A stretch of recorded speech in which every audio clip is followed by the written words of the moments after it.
Welcome viewer. June 22, 1987, United Kingdom. उस दिन रात को 25 साल की वेंडी अपने बॉयफ्रेंड के साथ बाहर जाती हैं। एक दूसरे से प्यार करने के बावजूद भी अभी तक एक साथ नहीं रह रहे थे। टाइम मिडनाइट हो जाता है। चलो अब बहुत लेट हो गया है, सुबह जल्दी काम में भी जाना है। सो वो दोनों वेंडी के बेडशीट्स में जाते हैं। बेडशीट्स मतलब जैसे हम लोग के देश में बैचलर्स रूम होता है, उसी तरह उनका बेडशीट्स होता है। एक छोटा सा रूम होता है। सो वहीं पे वेंडी रह के काम कर रही थी। वैसे दोनों बेडशीट्स में आते हैं, किस करके गुड नाइट बोल के सो जाते हैं। अगले दिन सुबह वेंडी के बॉयफ्रेंड को वेंडी जहाँ काम कर रही थी वहाँ से उनको फोन कॉल आती है। उसमें ये कहते हैं कि वेंडी आज काम में नहीं आई और हम उनको कांटेक्ट नहीं कर पा रहे हैं। वेंडी के बॉयफ्रेंड इसे सुनते ही वेंडी के बेडशीट्स में जाके देखते हैं। वहाँ उनके लिए एक बड़ा शॉक वेट कर रहा था। वेंडी के बेडशीट्स में कोई आके बहुत ही भयानक तरीके से वेंडी का मर्डर किया था। वेंडी बिना कपड़ों के खून से लथपथ थी। इस वीडियो की शुरुआत में ही मैं बता दे रहा हूँ कि ये एक नॉर्मल केस नहीं है। इस वीडियो में कुछ चीजें डिस्टर्बिंग होगी। सो इस वीडियो के एंडिंग में पुलिस के फाइंडिंग्स को सुन के आप बहुत चौंक जाएंगे। क्या इस तरीके के भी लोग इस दुनिया में हो सकते हैं? ऐसा करके आप सोचेंगे। उसके बाद क्या हुआ, पुलिस ने क्या ढूंढा, वही हम इस वीडियो में देखने जा रहे हैं।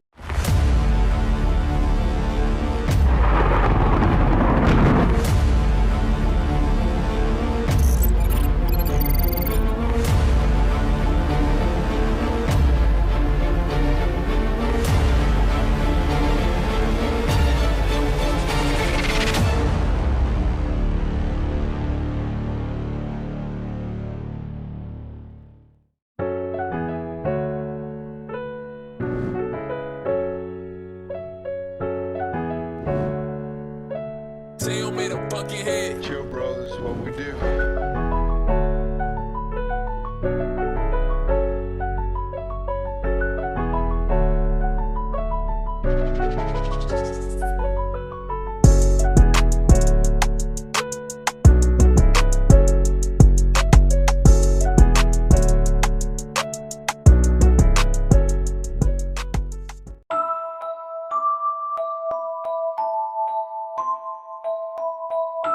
वेंडी को इस तरह देख के उनके बॉयफ्रेंड तुरंत पुलिस को कॉल करते हैं। थोड़ी ही देर में पुलिस वहां आती है। वेंडी को बहुत बार मार के और उनका गले को दबा के मर्डर किया गया था। सिर्फ वही नहीं, किलर वेंडी को रेप किया हुआ था। फॉरेंसिक टीम क्राइम सीन में से सारे एविडेंस को कलेक्ट करने लगते हैं। तभी वो नोटिस करते हैं कि उस रूम में फोर्स्ड एंट्री नहीं हुआ था। सो वो किलर रूम के विंडो से ही अंदर आया होगा, क्योंकि उस विंडो में लॉक नहीं था। सो किसी ने वेंडी को बहुत दिन से वॉच करके ऐसा किया होगा। वेंडी अपने बॉयफ्रेंड के साथ बाहर गई है, ये जान के उसी टाइम वो किलर उनके रूम में जाके छुप गया होगा और उनके आने तक वेट किया होगा। अब इन्वेस्टिगेटर्स अपना इन्वेस्टिगेशन स्टार्ट करते हैं। वेंडी के पर्सनल लाइफ के बारे में इन्वेस्टिगेट करते हैं। उनके एक्स लवर या वो किसी सीक्रेट रिलेशनशिप में थी करके चेक करते हैं। वेंडी के ऊपर गुस्सा होके किसी ने ऐसा किया होगा ऐसा सोचने लगते हैं, लेकिन ऐसा कोई भी नहीं था। वेंडी को सब प्यार करते थे। नॉर्मली इस तरीके के केसेस में उनके क्लोज्ड वंस ही मर्डर करते हैं, लेकिन यहाँ ऐसा कोई भी नहीं था। तभी वेंडी के ड्रेस में एक ब्लडी शू प्रिंट को देखते हैं।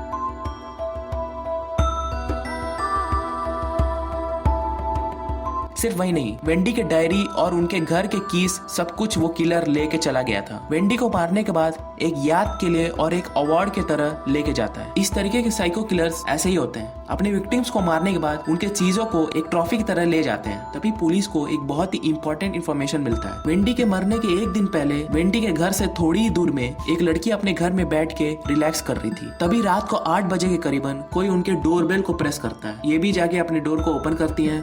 वहाँ एक अनजान आदमी खड़ा था। वहाँ पे खड़ा वो आदमी उस लड़की से ये बोलता है कि इतनी रात में अपने घर के विंडोज को ओपन करके रखना सही नहीं है, स्पेशली अपने बेडरूम्स के विंडो को लॉक करके रखिए। ऐसा बोल के वो वहाँ से चला जाता है। उस आदमी के डिस्क्रिप्शंस के अनुसार बनाए गए स्केच को ही आप अभी स्क्रीन में देख रहे हैं। वेंडी का ये मर्डर पास के लोगों को बहुत ही डरा देता है। वो फिर से आके किसी को मार देगा करके बहुत डरने लगते हैं और उसी तरह वो फिर वापस आता है। वेंडी के मरने के 5 महीने के बाद 24 नवंबर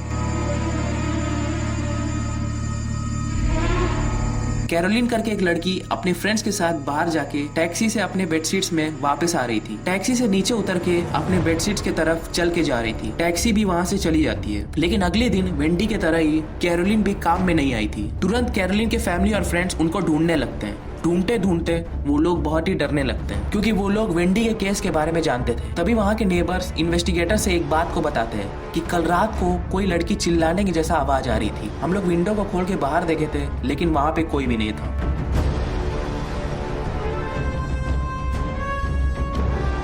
पुलिस कैरोलिन की इन्वेस्टिगेशन को स्टार्ट करते वक्त ये नोटिस करते हैं कि वेंडी के केस और कैरोलिन के केस में बहुत सिमिलैरिटीज हैं। दोनों लड़कियां अपनी बेडशीट्स में अकेले ही रह रही थी, उसी तरह एक ही एरिया में अलग अलग शॉप्स में काम कर रही थी और दोनों लोग कुछ किलोमीटर्स की दूरी में ही रह रहे थे। सो पक्का ये काम किसी सीरियल किलर का ही है। तुरंत कैरोलिन के क्लोज्ड वन से पूछताछ करते हैं, लेकिन कैरोलिन के उस टाइम कोई भी बॉयफ्रेंड नहीं था और वो किसी भी तरह के रोमांटिक रिलेशनशिप में नहीं थी। कैरोलिन के फ्रेंड से जब पूछताछ किया गया तब उन सब ने ये बोला कि कैरोलिन बहुत ही अच्छी लड़की है, सब लोग उसको प्यार करते हैं। अब पुलिस कैरोलिन को आखिरी में देखे उस टैक्सी ड्राइवर को पकड़ के पूछताछ करते हैं, लेकिन वैसे पूछताछ करने के बाद पता चला कि उस टैक्सी ड्राइवर का इसमें कोई हाथ नहीं है। सो पुलिस टैक्सी ड्राइवर को अपने सस्पेक्ट लिस्ट से हटाते हैं।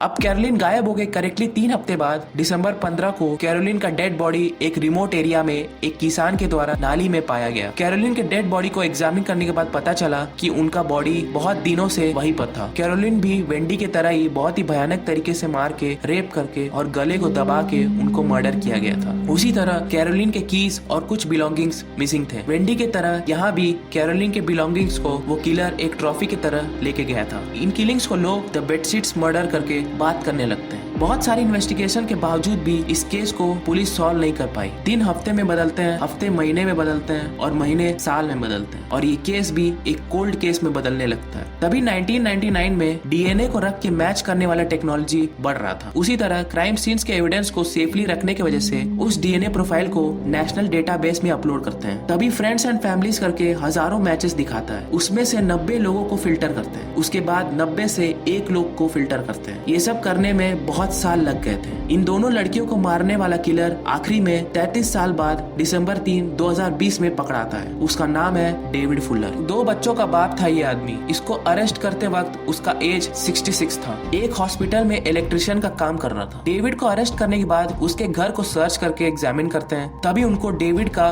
पुराना फोटो मिलता है। उस फोटो को देखते वक्त पुलिस एक चीज को नोट करते हैं। मैंने ऑलरेडी बोला था ना कि वेंडी के ड्रेस में एक ब्लडी शू प्रिंट था, उसी तरह का सेम प्रिंट वाला शू डेविड ने उस फोटो में पहना हुआ था। सिर्फ वही नहीं, 1980 में डेविड एक साइकिलिंग क्लब में मेंबर था। रोज जाने वाले साइकिलिंग रूट में ही कैरोलिन के डेड बॉडी को पाया गया था। और बोला जाए तो डेविड इन दोनों लड़कियों को पहले से ही जानता था, बिकॉज ये दोनों लड़कियां एक लोकल स्टोर में ही काम कर रही थी। डेविड उनके स्टोर का रेगुलर कस्टमर था। डेविड को अरेस्ट करने के बाद उसके घर में 5 TB स्टोरेज वाला 4 हार्ड ड्राइवर्स को पुलिस पाते हैं। वो एक कबोर्ड के पीछे छुपाया हुआ था। उसमें का फोटोज और वीडियोस को देखने के बाद पुलिस बहुत ही शॉक हो जाती है। यहाँ पे मैं वार्निंग देता हूँ, इसके बाद मैं जो भी बोलूंगा वो बहुत ही डिस्टर्बिंग रहेगा। उन फोटोज और वीडियोस को देखने के बाद पुलिस को पता चलता है कि ये कितना बड़ा साइको है। डेविड एक हॉस्पिटल में इलेक्ट्रिशियन का काम कर रहा था ना, उसको यूज करके बहुत सालों तक वो अपना नेक्रोफिलिक एक्ट्स को कर रहा था। उसका मतलब वहाँ मॉर्चुरी में डेड बॉडीज के साथ सेक्स कर रहा था। 1989 से लेके 2020 उसको अरेस्ट करते वक्त वो उस हॉस्पिटल में ही काम कर रहा था। उतने सालों को मिला के लाखों फोटोज और वीडियोस को पुलिस पाते हैं। उस हार्ड ड्राइव में 2008 से लेके 2020 तक के सारे विक्टिम्स का नाम और उनका फोटोज वीडियोस करके अलग अलग फोल्डर्स बना के रखा हुआ था।